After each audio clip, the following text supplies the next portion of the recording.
The rain started falling a week ago Thursday, and it kept falling for days, generating what experts are calling the worst natural disaster since Superstorm Sandy in 2012.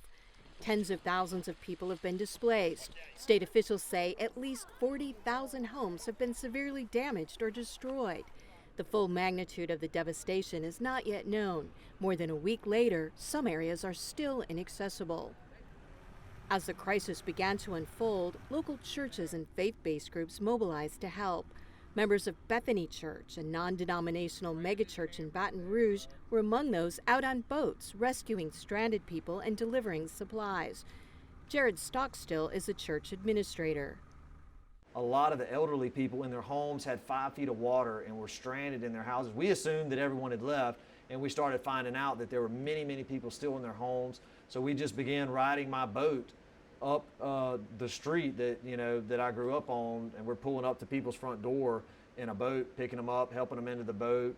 Bethany itself has suffered severe damage. The church's campus north of Baton Rouge, with a 6,000-seat sanctuary and school, was engulfed by floodwaters. The church didn't have flood insurance. Our water line was about up to here, about 2.5 feet. We've never had water in this building before. Water's never even come close. We've had many floods, before that the water was nowhere near the building, and this time it just amazed everybody. The water just ran in. We never thought it was just even thinkable that this could happen. Bethany's South Baton Rouge campus was not damaged. It has become a key local relief point where victims are receiving food, clothing, toiletries, and other desperately needed supplies. 361! Lead pastor Jonathan Stockstill, who's Jared's brother, says the work is an expression of their faith. We are showing people that God loves them by just being a source of food and help, and just some people just a prayer. So that's what we're trying to see happen, is for people to see that God loves them by seeing His church move like we're moving. The national faith-based group Mercy Chefs has already set up at Bethany. Its professional chef volunteers and others have been preparing about 9,000 meals every day. Their mobile kitchen allowed them to be on the ground in the first days of the crisis. We got here just as quickly as we could get through the barricades and the roadblocks and the high water, and started serving food immediately upon arrival. Local church volunteers are delivering the meals by trucks and boats to evacuees in shelters and motels, as well as to first responders and law enforcement. Some recipients said they hadn't had a hot meal in days. Mercy Chefs founder Gary LeBlanc says his group sees the work as a ministry. We do it as family, we do it as friends, but to come to a disaster area, folks that have lost everything, and share a meal with them brings some semblance of hope. And you should do that over a good meal, the best meal you're able to make, not just something you opened up and heated and slopped out. Many churches in the region have been collecting donations for the victims. One of them is St. Catherine of Siena Roman Catholic Church in Metairie, just outside New Orleans, which was hard hit by Hurricane Katrina.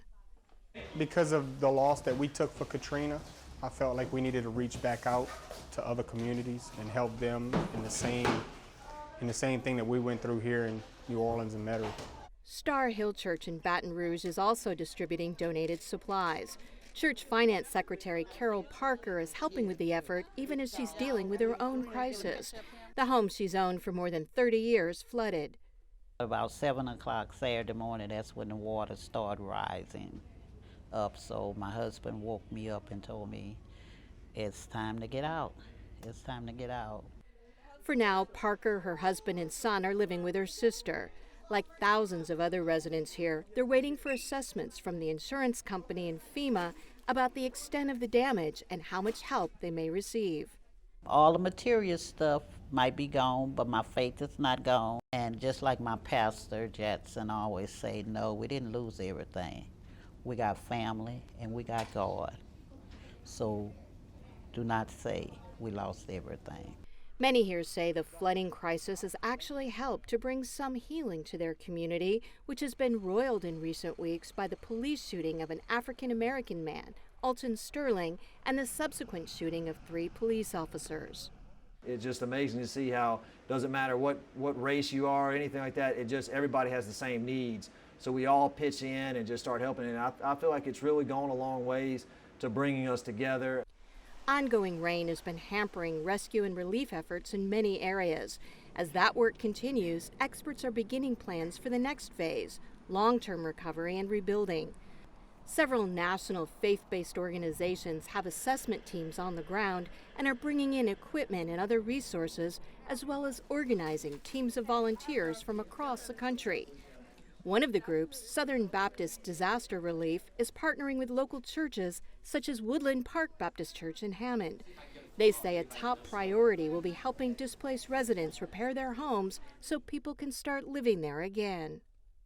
And as volunteers here continue working to meet day-to-day needs, they acknowledge their efforts are going to be needed for a long time to come. I'm Kim Lawton in Baton Rouge.